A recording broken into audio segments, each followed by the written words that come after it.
3 months had passed since the great Macedonian victory over the Persians near Gaugamela, and Alexander now marches his troops straight to the heartland of the Achaemenid Empire. He takes his best men and tries to force his way through the mountain range, the last barrier between him and Persia proper. The Macedonians didn't expect much resistance at this point of the war, yet one of Darius's loyal satraps was in charge of stopping Alexander's advance, while the King of Kings gathered a new army to face the invaders. An unexpected encounter between the frozen peaks of the formidable Zagros Mountains is just about to happen.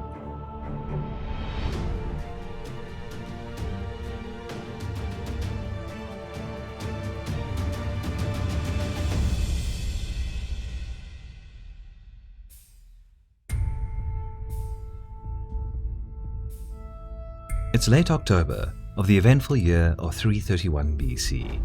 The bad news about Darius's crushing defeat on the fields near Gaugamela quickly spreads over his vast empire.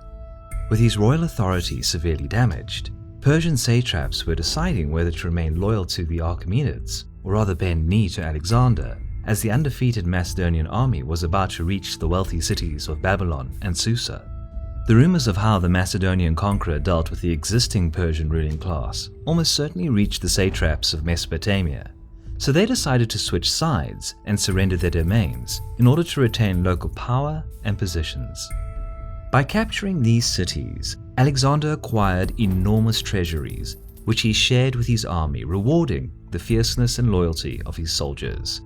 Yet a considerable amount of money was sent back to Greece to aid Antipater, hegemon of the Hellenic League, in the absence of Alexander, in his struggle to quell the rebelling Spartans. Both cities acknowledged the new Macedonian rule and avoided being plundered. Their administration remained relatively unaltered. Even Mazaeus, who commanded the Persian right flank near Gaugamela, retained his position as governor of Babylon. Alexander signed a Greek garrison to ensure loyalty of the new subordinates, and soon departed east to the heartland of the Achaemenid Empire. The invincible Macedonian army was capable of hammering Persian forces thrice, greatly diminishing its military potential. Yet Alexander was aware that some of the eastern satraps could still remain loyal to Darius, who, according to rumors, was assembling another army to oppose the invaders.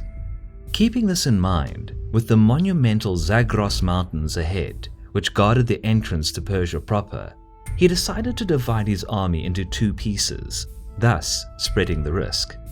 The bigger, slower piece, together with the baggage train and camp followers, was sent south around the mountains under the command of Parmenion. Alexander took charge of the nimble, less numerous force and led it straight to Persia through the narrow and precarious passes of the Zagros range. Soon his troops entered the land inhabited by the Euxines, a mountain tribe which failed to be subdued by the Persian rule, and requested tribute to be paid by every Persian unit passing through their lands. Yet Alexander was keen more on setting new rules instead of following the old ones. He managed to trick the Euxines, surrounded their village, slaughtered some of their men, and forced the rest to pay a yearly tribute. News regarding the fate of the disobedient tribe spread, after which no one dared to bother the Macedonians any further. Days passed as Alexander smoothly moved his force further into the east. The road became so uneventful that the Macedonian king neglected to send scouts ahead anymore. Upon reaching the 2-kilometer wide plain, the Greek army didn't stop for rest and entered the Persian gates straight away. The path began to narrow. Macedonian soldiers noticed people on the hills. Presuming these men were just refugees, they continued the march.